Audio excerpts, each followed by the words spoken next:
What's up, everybody? Today we're talking Premiere, adjustment layers, using markers, color grading, and so much more. So put on your dancing shoes and we'll get started. Today we'll be learning how to edit on the beat using markers inside of Premiere. Here's a little snippet of what we're going to make.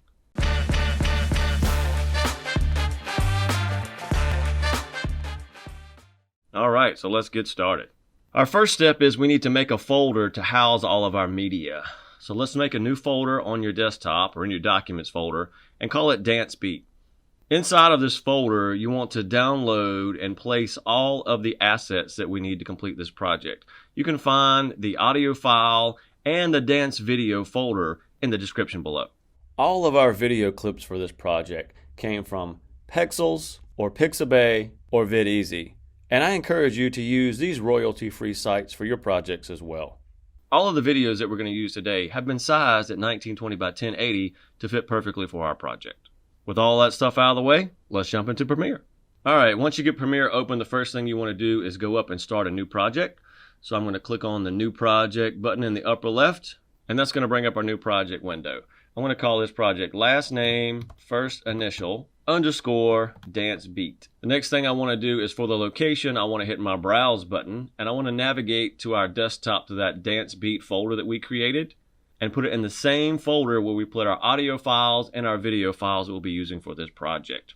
Once you've got that selected, hit choose and we'll leave all the other presets the same on this page. Click on OK. Once Premiere opens up, it's going to open in a certain type of workspace. And you can see all of your workspaces horizontally running across the top of the application up here. I'm currently in the editing workspace, which is where I want to be for this project. If you don't see these or you need to change, you can click on any one of these up at the top, or you can go to your top menus and click on Window, come down to Workspaces, and select Editing. Inside of the editing workspace, you'll see several panels. You've got a source window on the left, a program window on the right, a timeline window on the bottom, and a project window on the left. You'll notice your project window should now list your last name, first initial, underscore dance beat. This is where we're going to put all of our media assets that we're going to use for this project. Notice, however, anywhere that I click on any of these other panels, it has this blue highlight bar around it. You want to make sure that the blue highlight bar is around the window panel that you are going to be working with, to make sure that it does exactly what it is you're looking for it to do. Sometimes if you're clicked on a different window and you're trying to keyboard shortcut or you're trying to do something else to your project, it won't work properly. So make sure that that blue highlighted box is around the window that you're working on. Alright, now that we've got our workspace established, let's go ahead and start our project. The first thing we want to do is in our project panel down here in the bottom left hand side, I want to import all of my media. If you'll right click in this area and then select import. You can also use a keyboard shortcut of Command-I on a Mac or Control-I on a PC. Now we need to select all of the items we're going to use for our video project. Click on your Dance Video folder and then hold either your Command key or your Control key on a PC and also click on your Dance Beat Audio. These will be the two files that we need. The other item you'll see inside here is your project. Make sure you do not select on that. Once you have your audio and your video files selected, click on Import. In your project window, there's a couple of ways you can view your items. One is icon view, which is what I'm currently in, and in the bottom you'll see a little blue square with a line under it representing icon view. The other way that you can view your items is in list view, which is the double squares and the double lines located to the left of that blue. If I click on that, you'll see everything is listed by name, so it's easy to read, versus icon view, which is listed by visual. So you can see the audio waveforms here. The other thing you'll notice is this folder that we have of our dance videos. If you'll double click on that, in icon view, you'll see all of the different videos that we're going to use for this project. We won't use all of them, so you'll have some choices as we go through. The other thing to notice is anytime you double click on a folder, it creates what's called a bin. Anything that's a folder that houses multiple items that you're going to be working on is called a bin inside of Premiere. I can go back and forth between my project by clicking on the tab that says project, and you'll see the folder of my videos and my audio file versus my bin when I click on that, which is just the video files that we'll be using for this project. The first thing I want to do is create my sequence. My sequence over here on the right, my timeline, and where I'll be putting all the pieces of this video together. I want to make sure that my sequence matches the same size dimensions, which is 1920 by 1080 of all of my videos. To do this, I'm going to create a timeline from one of my video clips. Here's how we do that. Click on any one of your video clips in your bin, then right-click and scroll down through this menu until you find one that says New Sequence from Clip. What that will do, it'll make a new sequence for you and it will have our correct dimensions. Now, we don't want this necessarily to be our first clip. You may want to change it, and we definitely want to change the name a little bit. So I'm going to do two things here. I'm going to go back to List View in the bottom of my bin on the left-hand side. You'll notice all of these little icons. The little purple film strip means it is a video-only clip. The purple film strip with the green audio means it is video and audio. And if it was just audio, it would have just audio icon there. Our timeline is symbolized by these series of bars with this line going through it called a playhead. The playhead is also associated over here in my timeline and my sequence. I can click on this shape at the top that's attached to my line and I can drag it left or right. I don't want to have my clip name the same as my timeline name here, so I don't want two dance bees to get confused. So the first thing I'm going to do is in my timeline, I'm going to click on the media that I added and hit delete. And then in List View, where it says Dance B, again, looking at the icon of the timeline, I'm going to click on the word Dance B, and I'm going to title this the same as our project. So I'm going to call it Last Name, First Initial, and again, that would be your last name and your first initial, _ Dance Beat. Once I've got that, I'll hit Return. That'll knock that one into place. It will jump down to the next clip as if you wanted to relabel that one. I don't want to do that, so I'm going to hit my ESC escape key in the upper left corner of my keyboard. Now that I've got everything labeled, there's one other thing I want to do. Just to keep everything organized, remember the bin is where I had just my video clips. But in my project folder is where I had my folder of my video clips and where I had my audio. I want to put my timeline sequence in that same project folder. Here's how I'll do that. I'm going to click on the timeline that I just relabeled. Where the icon is, I'm going to put my mouse, I'm going to left click and hold, and I'm going to hold and drag up to the tab up here that says project. I'm still left clicking and holding, but you'll see it's going to change over to that project window while I continue to left click and hold. As I continue to left click and hold, I'm going to move my mouse down inside of that window and then let go. And what that does is it puts my sequence inside. So now all of my media for my project, my video clips, my audio file, and my sequence are all in the same area. And my bin is just specifically all of my images that I'm going to use of my video clips. Now, if you'll notice, all of these clips have alphabetical letters, but they may not be in order. I want to see them in order from A to Z. And you'll see they have some double letters because we have so many clips. To do that, where it says name inside of your bin window, if you click on name one time, it should put everything in order from A to Z as you go through. And if you'll notice, we start at A, and if I scroll down, I'll go all the way down to ZZZ. And we'll be using a lot of these different clips. The ZZZ one will be our very last clip that we'll use together, and then you'll have some choices for which clips you use throughout the rest of the video. All right, the first thing we want to start with when we're editing to the beat is our audio. That way we know exactly where the beat of the music is, so we'll know where to change our video clips or our images on the beat of the song. So we want to start with our audio. To do this, I'll go back to my project window in the bottom left corner. I'll find my audio file. I'll left click and hold on that. And then I'm going to drag it over to my timeline to A1. And you want to make sure you've got it all the way to the left. Using my move tool, which is this V, my selection tool, that first tool on my toolbar that's located in between my project window and my timeline, make sure that that tool is selected. And then I can left click and drag on this to put it anywhere I want to in my sequence, but you want to make sure it's all the way to the left. And I put it on A1 since we're only working with one audio track in this project.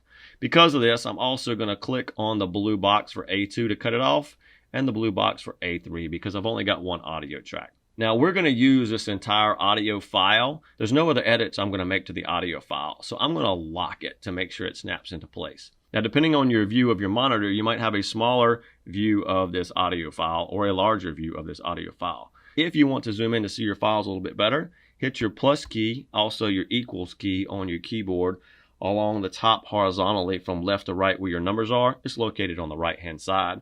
And you can hit the minus key, which is to the left of that plus equals key, to zoom out a little bit.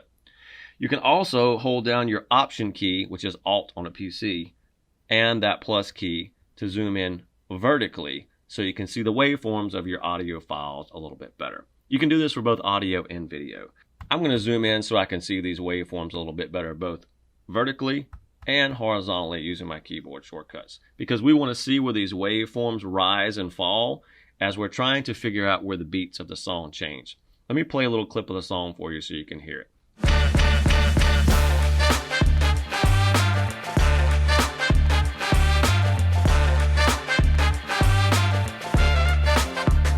So if you notice, the song starts out boom, boom, boom, boom pretty fast. And then after that, there's a very consistent snare drum hit. Then at the end, our song ends on a fast beat again. So we're going to have fast changes of our video clips at the beginning, a consistent pacing of all our video clips in the middle, and then a fast pacing again at the end. Here's what I want to do to add markers. I'm not going to worry about the very beginning just yet, or the very ending yet, because again, they're faster. Let's focus on that middle section first that has that consistent beat as we're trying to get our pace. That beat of the song where you might tap your foot or bob your head if you were listening to music, that change is consistent all the way through. That is where we're going to set our markers to. Here's how we do that. Make sure again that your audio track is locked. We want our markers to appear up here where our numbers are and our timeline. If I had my track unlocked, and if I had this little white box around my clip, which means it's selected, it'll put the marker inside down here, and I don't want that to be the case. So that's why we want to lock our track so that that doesn't happen. All right, I'm going to start back at the beginning, and I want you to watch what we do here. I'm going to use my M key, M as in marker, to set a little point at the top in my visual up here, so it will show me where those times change. What I'm going to do is play the song, and as it plays, I'm going to hit that M key. And you'll see little markers start to appear up here along the numbers. That's going to be at the point where that snare drum comes down. Here's how it works.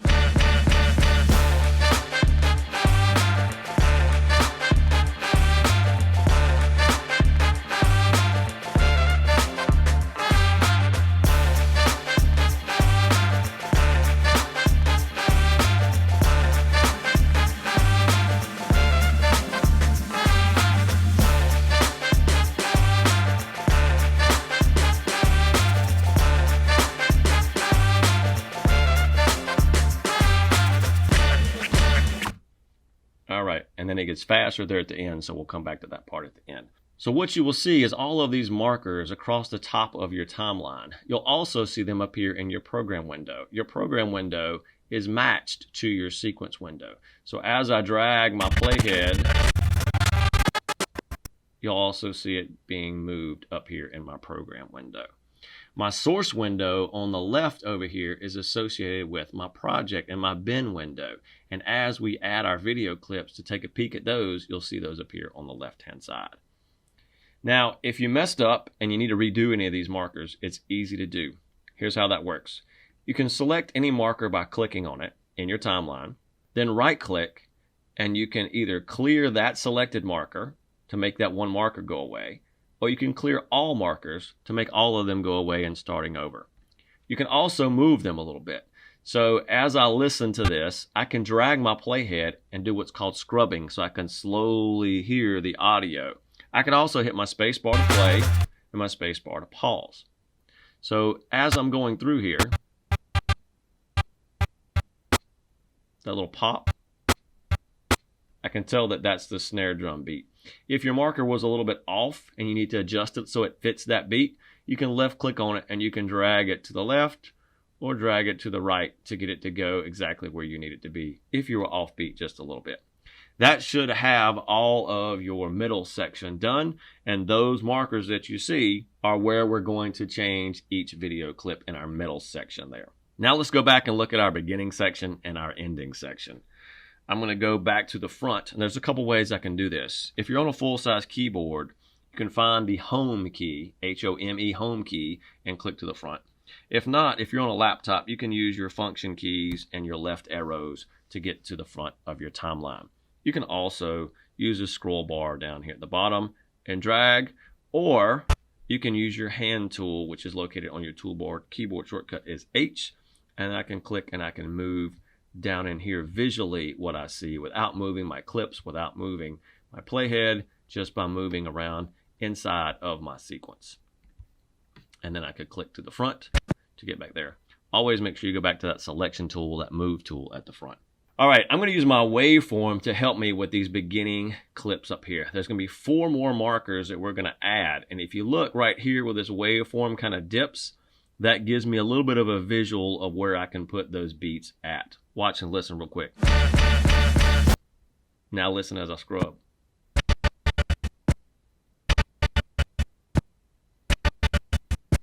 So each one of those begins right there. That's where I want to put my markers for my beginning section. So I'm going to drag my playhead to where I hear that first beat and hit my M key. And I'm going to drag my playhead to that second beat and hit my M key. Drag to the third. Hit the M key and drag to the fourth. Now you should see those markers hit about those spots. So those first 4 are going to go a little bit fast, and then we'll be symmetrical through the middle. All right, now let's do the same thing for our ending section. So again, I can scroll through here to get to the end, and I'm going to use these waveforms as it speeds up. Let's listen to our ending part. So we've got a couple of beats, and then we've got a record scratch kind of going off at the end sounding there. I'm going to use a special clip for that at the end, but I'm going to put 4 clips as we lead up to that. So let's see if we can figure out where those are going to be. I'm going to back up a little bit. So right here is where it changes to bump, bump, bump, bump. And again, I can use my waveforms for that. So at this point here, where I see that first beat hit, I'm going to take that last marker that I accidentally made and move it to there. Now I'm going to move to my next beat here and hit my M key there, drag to my next beat, right here, and hit my M key, and I've got a double fast beat there. So that one's going to change really quick with my M key. And then when we have our record scratch here with these 2 low waveforms, I'm going to make 1 and just use that for my last 2. So here's the last 4 that I added, roughly around 31. You'll see here, high waveform is going to be my first beat. Then high waveform is going to be my second beat. High waveform beginning is my next beat. High waveform again for that last beat. And then with a record scratch is going to be this one right around here. I'm going to save. I'm going to hit Command S to save, Control S if you're on a PC. Now I have all the markers. This is where all of our video clips are going to change as we go through, and you'll see why we added these markers to make our editing workflow go so much faster. All right, so for all of our video clips, we're going to use 3 tracks, V1, V2, and V3.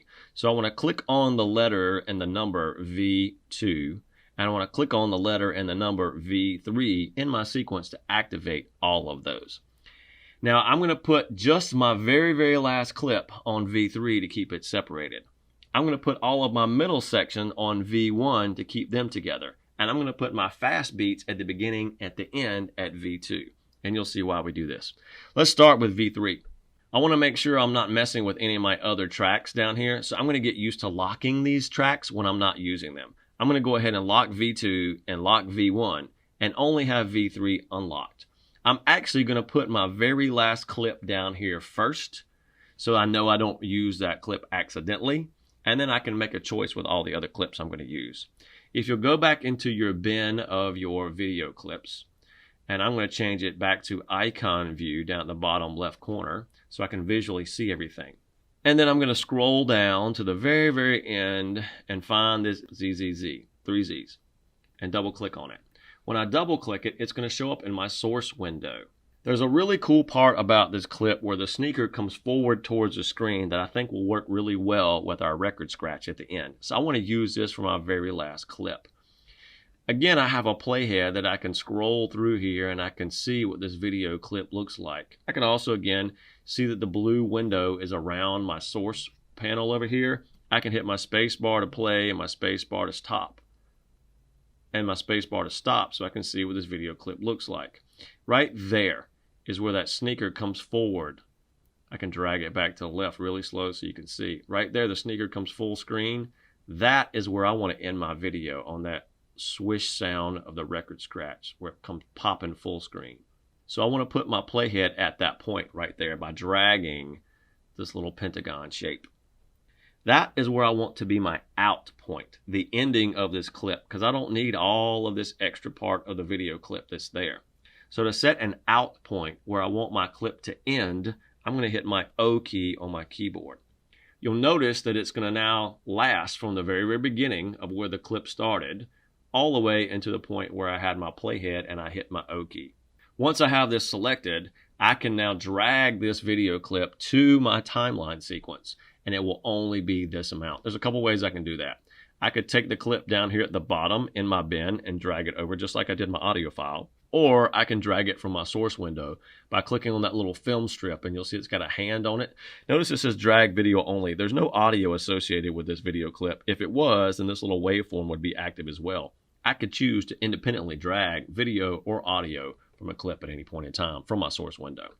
I'm going to take my film strip, left click, hold and drag, and move it down and drop it on V3. Notice it's really long. The only part I need is this little teeny little section where it ends at the end here. So I want that sneaker to end as we end here. So I'm going to add one more marker for that as it actually pops off the screen. Let's listen to it one more time. Right here is where that pop is. I'm going to add a marker there. I want the last part of my video clip to be there. So I'm going to click on it, and I'm going to just drag it to the left to slide it. And it should snap to the edge of that playhead. As long as you have this little blue horseshoe selected, which is our horseshoe magnet. If it's off, it won't be highlighted in blue. And then you can slide your clips around a little bit more freely without them snapping to certain areas like markers or playhead. I want mine to snap. So I'm going to make sure that that little horseshoe is snapped, is blue, is turned on. And then I'm going to left click and drag to the end. Now let's just watch this last little bit here where that tennis shoe would go off the screen. Let's see how that works with the record scratch. From right here. So that fits pretty good. It pops right there at the end where that marker ends. That's where I want it to be. So it pops off the screen as that song ends. Now all this extra part I don't need, and I'm going to start it with just a little swish sound right here. So I'm going to put my playhead at the point where I want to make a cut. Now you can use your razor tool on your toolbar. Click on that little, looks like a little razor icon. You can move your mouse over top of it, line it up with your playhead and cut it. But I prefer the keyboard shortcut instead. So I'm going to change this back to my selection tool. Keyboard shortcut to cut any clip inside of Premiere is Command K. Command K for that cut sound. And you've got two clips that you can now click on independently. This white box means that the clip is selected. I don't want to have this part at the front, so I'm going to click it, and then I'm going to hit my delete key on my keyboard to make that go away. That's the only part I'm going to put on the V3. I've got that the way I want it to be, so now I'm going to lock my V3 layer. The next layer I'm going to work with is going to be my V1 layer, and that's going to be my middle section that had all of these consistent markers all the way through. Click back on that lock to the left of your V1 track to unlock that, and that's where we'll be working. Now before I add any clips into my timeline for that middle section, I need to move my playhead to the exact first marker that we're going to use for this consistent section. Now again, you could use your hand tool to move and slide. You can use this little slider at the bottom. You can scroll with your mouse, right? You can use your home keys to get towards the front. But I can also use my keyboard shortcuts to move in between markers. I'm just going to move a little forward here so you can see. If I hit my Shift key and my M key, I can go directly to the right side in my timeline from marker to marker. If I hold Shift and Command and M, again Control on a PC, I can move to the left marker by marker in my timeline. So that's helpful as you go through your editing process. As I move towards the front, I can see my fast 4 beats right here. And then this is where we get consistent. So I'm going to start on technically, which is my 5th beat marker right there. That's where I'm going to start that middle section. Now let's move over to our bin of our clips. This is where we have a really cool thing that we can do. I want to see these clips all together a little bit bigger than the space I have down in here. Wherever your mouse is hovered over, there is a keyboard button that you can hit to view that one panel much larger. I'm going to put my mouse inside of my bin window. And if you look in the upper left-hand corner of your keyboard where you have that ESC escape key, right below that is a little curved horizontal line called a tilde. It will make your screen full, whatever that window is. Now, because I'm in icon view, I can visually see all of my clips. Now, here's the other cool thing. If you look at each one of your clips, it's got time on there so you can see how long it is. You can put your mouse over top of it and move your mouse left or right, and you can see the actual video that's in that video clip. And if you also notice, there'll be a little icon that's going to show up in the bottom. When that icon is blue, that means you have used that particular clip. So you know which ones you have used and when you've not used. If it's gray, then that means you haven't used it yet. And you'll see these turn blue as we go along and add clips. Now for our middle section, we need 24 clips. We don't want to reuse our sneaker here at the end, but any of the other ones that you want to use are ones we're going to use. Before we go and add them, however, we've got to add what's called an endpoint, a part where we want to start to begin from. So it's IN, just like if you were going to go into a door. We want to set that endpoint for all of our clips that we want to use before we add them to the timeline. To do that, I'm going to need my source panel. So I'm going to hit my tilde key again to go out of my large screen view of my bin. This will be our only time-consuming part where we have to set our endpoints where we're going to begin. Here's how it works. Let's take our first clip over here, Dance A. I'm going to double click on it so it shows up in my source monitor. Again, I can drag my playhead through here and just figure out where is a good spot that I want to start this video clip from. I like it as he's kind of flying through the air here. So I'm going to hit my I key to set my in point. If you remember from our sneakers, we set an out point. I don't need to set both an in and an out point because the markers are going to take care of our out points for us. This is just where I want the clip to begin. So once you find that spot, hit your I key. Yours can be different from mine, that's okay. Now go through and do this on all of the other video clips. Double click on AA. Scroll through and find a spot where you like it, and then hit your I key. Go to B and do the same thing. Scroll through and find a spot that you like in the video. I kind of like the twirl there, so I'm going to start at that spot and hit your I key. Continue going through each one of your clips in your bin by double clicking on it to make it pop up full. Then using your playhead to drag to a spot where you would like to start the video clip and hit your I key to set your endpoint. Go ahead and do this for all the other video clips in your bin. Alright, now that you've got your endpoint set for all of your clips, let's look at adding those to our timeline. Again, before you add any clips, make sure that in your timeline that you're on that first set of our consistent markers for our middle section, which again is going to be our 5th marker over from the left if you've done your beats correctly. And make sure that only your V1 track is the one that's unlocked. Our audio is still locked. We've locked V3 where we put our last clip, and our V2 is still locked.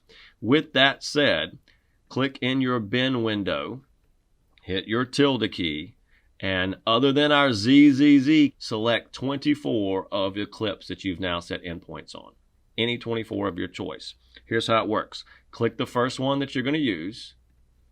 Hold down your Command key on a Mac, Control key on a PC, and then select 23 other clips for a total of 24. So count them as you go. You can pick any ones that you want. 1 and 24. Once you have all of those selected, go to your top menus to where it says Clip, and then come down to Automate to Sequence. When the Automate to Sequence pops up, you want to choose Ordering. Make sure it says Selection Order. You want to choose Placement. You want to make sure it says At Unnumbered Markers. You want to make sure that the clip is in and out range. Some of these may have audio. If it does, you'll have a little checkbox there to turn it on or off. We don't want to use any audio associated with this file, so make sure the checkbox says Ignore Audio. Once you have all of those settings, click on OK. Now, if you'll notice, all of our clips that we use now show in blue. The clips that we have not used do not have an icon in the corner, which means we've not used those. So now let's go see what we actually have in our timeline. Hit your tilde key again to get out of your large view of your bin, and now look over here in our timeline. And all of our clips that we selected are now over here on the right hand side within all of our marker area where we set that middle section. And our last clip, as our beat gets faster here at the end, is shorter than our other ones because it assigned it to the markers. Now, if you notice, there's a gap in some of these, which means my clip didn't quite go as long as I needed it to match where the other clip begins. So I do need to make a couple of adjustments in my timeline here. I need to take each one of these clips that does not match and slide it by not moving it over, but by extending it so it matches to where that marker point is. Here's how I'm going to do that. I'm going to select the previous clip, and I'm going to go to the left edge of that. I'm going to left click and hold and drag it to the right so it now extends all the way to the marker. And I'm just going to use my Shift M key to go through and see where any of those other spaces are, those gaps that might be there that I might need to clean up. Here's another one. So again, I'm going to click on the clip on the left that needs to be extended, put my mouse in the bottom left-hand corner until I see that red bracket with the arrow on it, left click and hold and drag it over to the right so it now matches that clip so that all my edit points meet each other. I'm going to continue using my Shift M key to go on down the line until I see there's a few other ones in here. Left click, hold, and then drag to the right to extend that clip. Same thing, this one needs to be extended. I'm going to drag it over. Yours are in different orders, so yours might be a little bit different. But you want to make sure you extend all of those. My last one needs to be extended to my marker, so I'm going to click on that last one and extend that as well. Now all of them match to where they're going to change exactly on these markers of these beats as we go through. Okay, so I've got my middle section, so I'm going to hit Command S to save that. Control S if you're on a PC. I'm going to lock video 1. If you want to take a quick peek and see what we've got with that middle section, here's kind of what it looks like.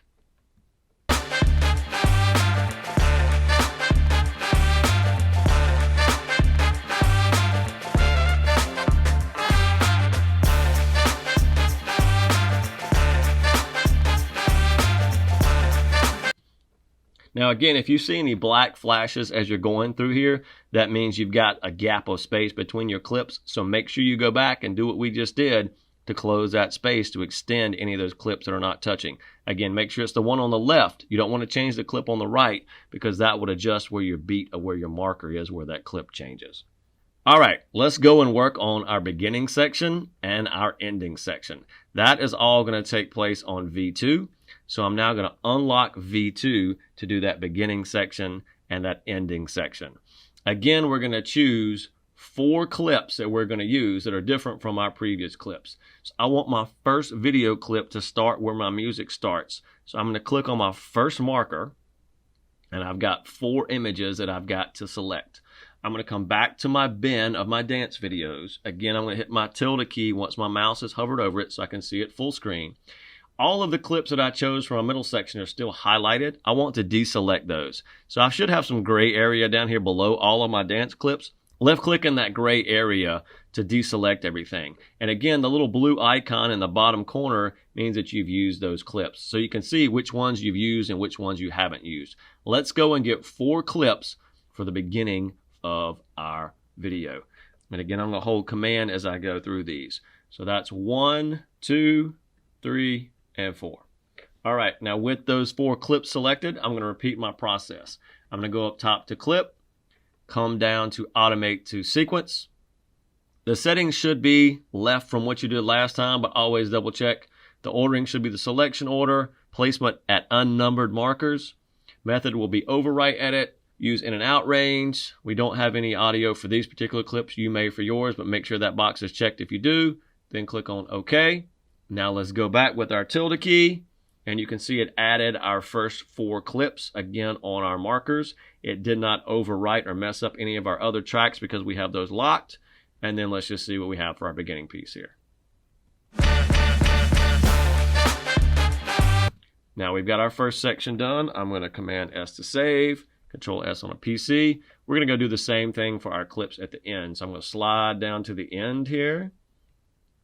I'm going to put my marker on this one. Again, I've got 1, 2, 3, 4 clips that I need to get to before it has my beat right here. Again, I'm going to stay on V2 with V3 locked so it does not mess up my ending sneaker with the swish of the record, and it does not mess up anything on V1. I've got to go get 4 more clips.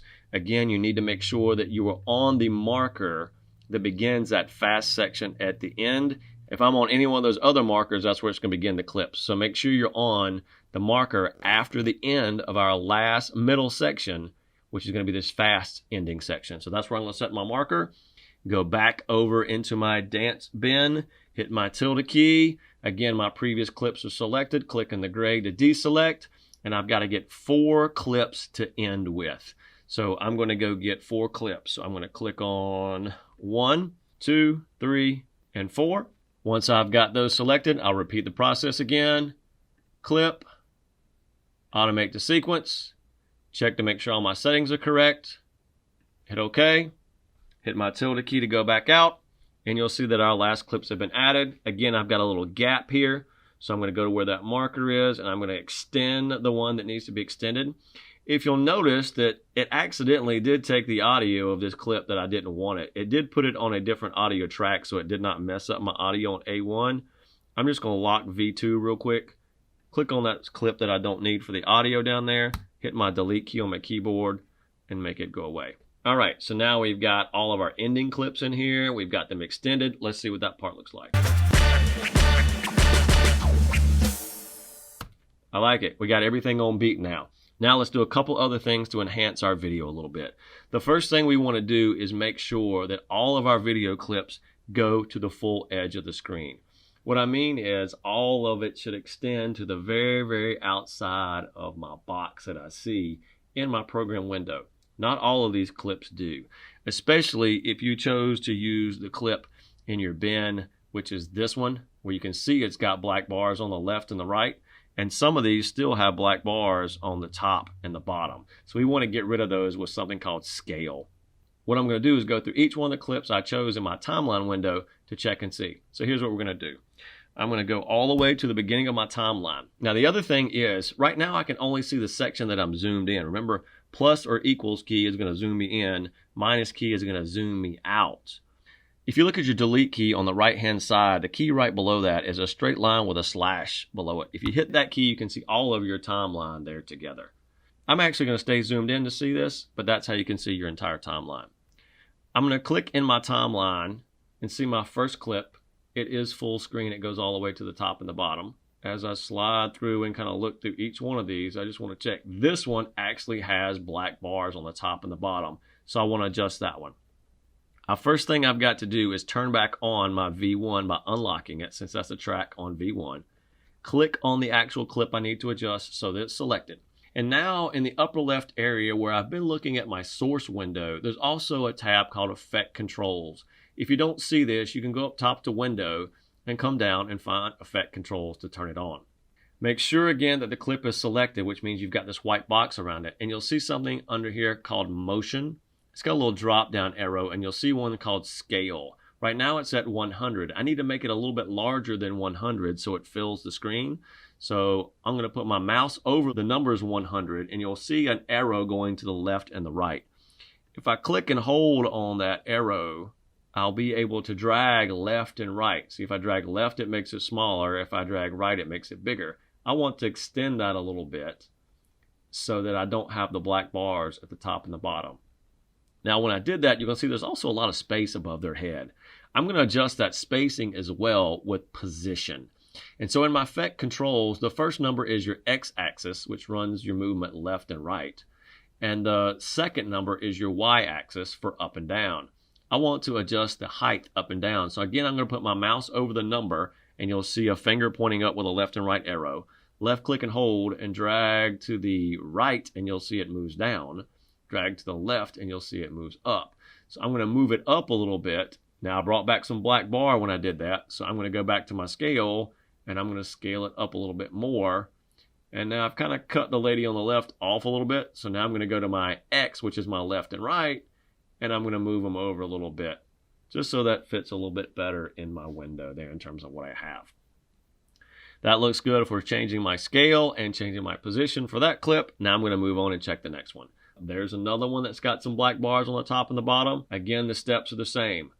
Click the actual video clip so it's selected. Then go to your effect controls. Now, if you don't have it selected, here's what happens.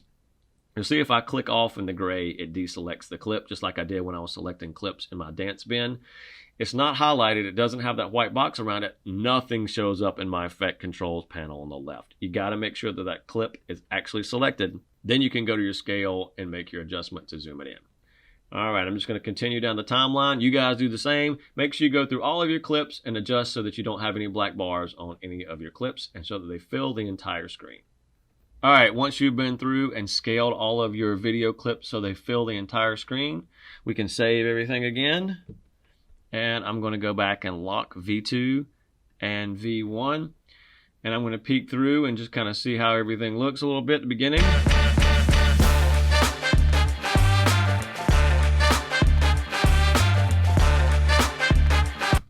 Everything looks pretty good. If you wanted to change out some of your video clips, you can do that. Let me show you how to do that real quick. Let's say I wanted to change maybe, for example, one of these clips that I didn't like, didn't want to use something different. I'll just pick this one for example. Let's say I want to change that out. If I go into my bin of all of my clips, again, I'm going to hit my tilde key to make it a little bit bigger, and I'm going to click off of everything so nothing's selected. I can see which clips I have not used yet if I wanted to use something instead. So if I wanted to use, let's say, the clip of the guy in the red right here dancing, what I'll do is I'll actually double click on it so it shows up in my source window. I'll click back on my timeline so that my blue box shows around my timeline.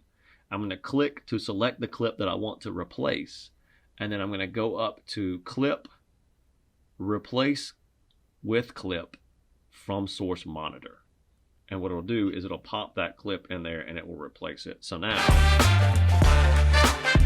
I have a new clip in there very easily. It already fits it exactly between my markers, exactly where I need it to go. If for some reason it didn't reach the marker and it looked like this, you guys already know how to extend it out to where the marker is. That's how you could very quickly replace a clip in your timeline if you wanted to. If you make any changes like that, make sure you lock that layer back so that you can't mess it up. All right, we're going to do two things left here before we're done with our project. We're going to add an adjustment layer and do some changes to our beginning clips and to our ending clips. Here's how you do that. In the bottom of our project window on the left, I want to click back on the project tab so that it's selected, because I don't want my adjustment layer to show up in my dance videos. Again, I want to keep everything organized. So at the bottom of that window, there's a little trash can. To the left of that, there's a little, looks like a piece of paper corner turned up called New Item. Click on that, and you'll see one that says Adjustment Layer. I'm going to add an adjustment layer. When I click that, it's going to pop up with a box for dimensions and frame rate. This should match what we've been working on automatically in our sequence, so there's nothing we need to change here. We're working in 1920 by 1080. We don't need to change any of that. Okay? Now with this adjustment layer, I want to put it above my V3 track. So I'm going to add a new track in my timeline. To do this, I put my mouse to the right in the gray area of the V3 track and right click and add a track. That's going to add V4 for me. I'm going to click on V4. I'm going to go to my adjustment layer inside of my project window and left click, hold, and drag it and put it up top. It is really long. Notice if I hit my slash key, it goes for a long ways, right? Yours might be shorter or longer depending on what your preset is inside of Premiere. We're going to make it just the length of our items on V2. So I'm going to hit plus to zoom back in. We'll go back to the front right here. The same way that we made our cut at the very, very beginning for that part of the shoe that we ended with that we didn't want, we're going to do the same thing here. So I want it to end for my adjustment layer at the end of my 4 beginning clips. So I'm going to click on the marker where that ends, and I'm going to hit Command K to cut my adjustment layer. Now, if you see, if I click, I have 2 separate pieces. The back part is the one I don't want, so I'm going to select that and then hit my delete key. And now I'm actually going to make these a little bit different, each one. So I want to make a cut for every single one of the different clips that I have. Again, I'm going to use my keyboard shortcuts to get to all my markers. So to go backwards to the left, it's Shift, Command, or Control on a PC, and the M key. And that'll take me to all of my markers. Then I can hit Command K to make my first cut. Then it's just Shift M to go forwards, Command K to make my next cut, Shift M to go forwards, Command K to make my last cut. Now I've got 4 different pieces of adjustment layer. Now, why do I use an adjustment layer? Because I'm actually going to put a color effect on each one of these called a tint, just to add a little bit of variety to what I'm doing to my video, to add it a little different look. If I added that to the actual video clip, it would be destructive. I couldn't go back and undo it or take it off necessarily. By adding an adjustment layer, I could just turn this eyeball here on or off to visually show it or to hide it without making that destructive edit. So it's non-destructive editing is what I'm doing. Let's go and add our first piece. If we come back over here to our project panel on the bottom left, there's a set of double arrows in the upper right hand corner. If you click on those double arrows, we want to come down to Effects. Click on Effects. Now Effects is different from Effect Controls. Okay, remember those are 2 different things. We're going to go into our Effects window, and I'm going to look for a tint. So in my search bar right here, I'm going to type in Tint for tint. And you'll notice that tint shows up right here. I want to add tint to each one of my adjustment layers over here. But instead of dragging it 4 different times, I can select all of these clips and then drag tint over there. There's a couple ways you can do that. Because this is the only layer that we have unlocked, I could hit Command A, right, and select all of these on that track. So if I make sure my track is on, hit Command A, it's going to select every clip in the entire sequence of whatever track is unlocked. That's one way to do it. I'm going to hit over here in the gray area and just left click to deselect everything. I can also, in this gray area, left click and hold and get this little box that's a selection box, and I could drag back to the left and get however many clips that I wanted in order of sequence, dragging and selecting that box over it. That's another way I could do it. I'm going to left click and undo one more time. The last way is this second tool on my toolbar, which is the track select forward. If you know it has an A there, so A will get you there. Then I can click, you'll see there's a double arrow, and it's going to select everything going forwards. Watch this if I click off of everything again. Let's just say I wanted these 2, so I go to my track forward. Now I'll put it here, it's just going to select those 2. So the direction of where those arrows are is how that works in terms of using that tool as well.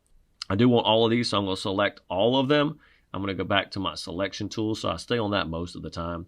I'm going to come back to the left to where my effects panel is, where that color correction tint is. I'm going to left click, hold, and drag. And I'm going to put it right on top of that first one. Notice because all of them are selected, it's now going to apply that effect to every single one of those adjustment layers that what I have. You'll see the little FX, which is short for effects on that layer. All right, I'm going to put my playhead on top of my first clip. I'm going to click off so everything's deselected. Anywhere in the gray that you click will deselect it. I'm going to click on just my first clip, and you'll see now that this tint has been applied. If you can't see everything below that, hit that drop down arrow and you can find tint. The one I'm going to work with is map to black. If you'll notice right now, this tint is everything's black and white. So my first 4 clips are now all in black and white. I'm going to change them to a color. Here's how we're going to do that. Where you've got this map black to, there is this little black box. I'm going to click on that, and that is going to open up the color picker. With the color picker open, I'm just going to choose some random colors. I'm going to start with blue maybe, or purple or something along those lines. Let's say this kind of purplish pinkish color. I'm going to select that. I'll see it here and I'll hit OK. Notice it applies that to my clip. I'm also going to change my blending mode here. Right here where it says opacity, again, if you've got a closed drop down arrow, you can hit the drop down arrow to open that up. Below the word opacity is blending mode. That's how the color and the image are actually put together. I'm going to choose a drop down arrow for this, and I am going to select a blending mode of hard light to blend those 2 together to kind of give it a little bit of a pop and a little bit of a wash to the actual clip that I chose. I'm going to repeat this process of a different color and using the blend mode of hard light to each one of my adjustment layers for my 4 clips at the beginning. So let's move to the next clip. Again, advance so I can see it in my timeline. Clip so the clip is selected. Under tint where it says map black to, click that little black box. I'm going to choose a different color. Let's say I'll go with a green this time. And hit OK. And then I'm going to change my blending mode from normal to hard light to kind of put those 2 together. Now I've got a tint on my second clip. Let's go to my third. Again, advance, Click on the clip so it's selected. Map to black. You can choose any colors you want. I'm just choosing these colors. You can pick and choose which colors you want to use. I'm going to use sort of this blue color and hit OK. And again, I'm going to do my blending mode to hard light to blend those two together. Give it a little bit of whitewash. And for my last one here, I'm going to clip select, map black to. I'm going to go with a little bit of red on that one. Hit OK. And again, change my blending mode to hard light. You can experiment with different types of blending modes to see what might work for you. Some of them will show in different ways in terms of a color grading scheme almost. You can choose, as you go through to see what works. If you like something a little bit better, for this example, if I go to hard light, it really washes out a lot of this one. I might change that one to a lighten because that still kind of gives me the effect I want. The other one's kind of that way as this one.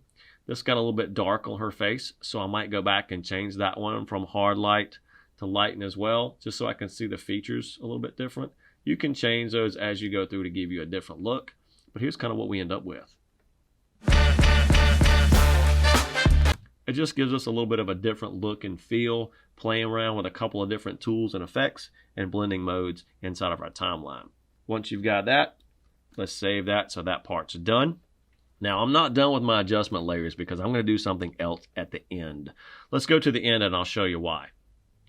If you remember that first video clip that we put in with our sneakers to end here, it's got sort of a bluish tint to it. Color grading is something you guys will do as you do more stuff towards film production where it has a certain look or feel to get a certain type of mood. And this has that bluish tint. I want to add that bluish tint to each one of my ending fast clips here, these final 4 clips, so they all have the same sort of look and feel to my very last clip. To do that, I'm going to add a different effect from my effects window. So I'm going to come back over to my effects panel in the bottom left.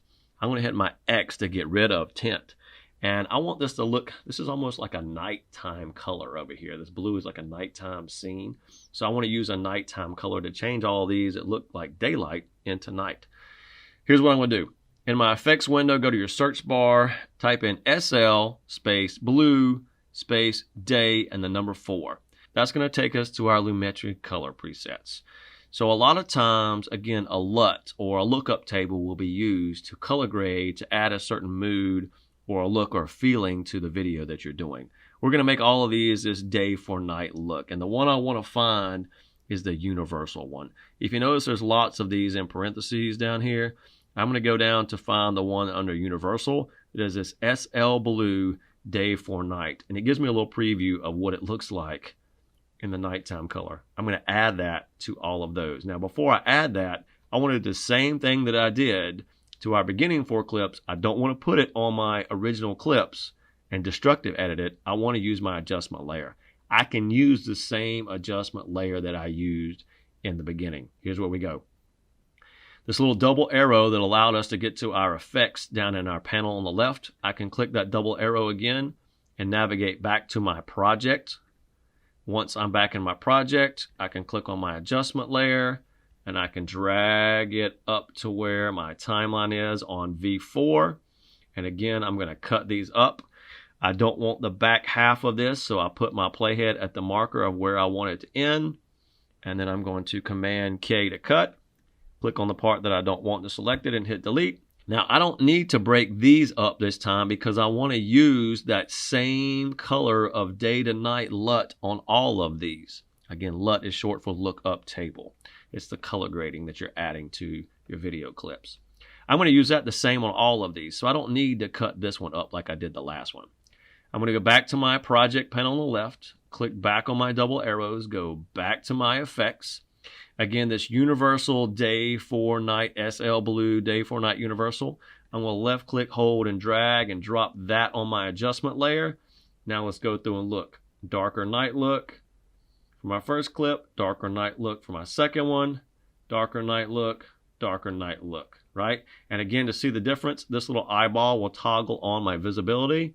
That's what it looks like with the LUT. That's what it looks like without it. Day for night, then normal clip. So it turns that into more of a darker scheme, bluer scheme. It's going to fit more with our ending blue. So let's see what that looks like.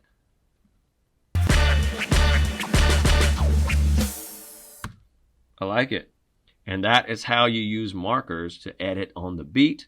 That's how you can use adjustment layers, and you can use your effects to create certain feelings or to add certain tints or visuals to your overall project.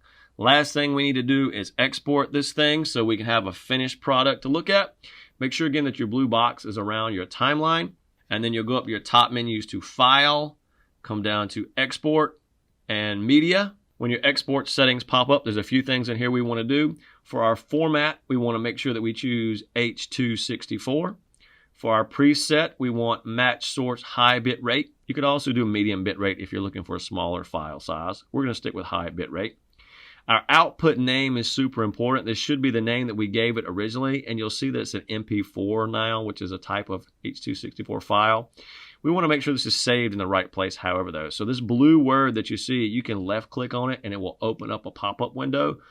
Again, make sure your dance beat folder is selected. You could change your name here if you had not saved it correctly. So change the name to what you want it to be. Your format's going to be an MP4 file, and you can hit on save. Last thing we're going to do before we export this, on the bottom left-hand side, you'll see something that says source range. We're going to change that to entire sequence, so that gets all of our sequence of what we've got. Now I can move back to the right, find that export button, and click on your export. All right, once your video has been exported successfully, you'll get a little message. Let's go and check and see what we got.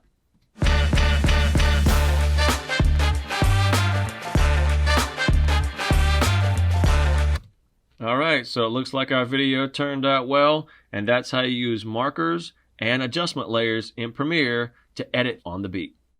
If you liked this video and found it helpful, please give us a thumbs up and drop a line in the comments below. Make sure to hit that subscribe button and turn on the notification bell for alerts of when new videos are posted. Thanks for watching, and until next time, happy creating.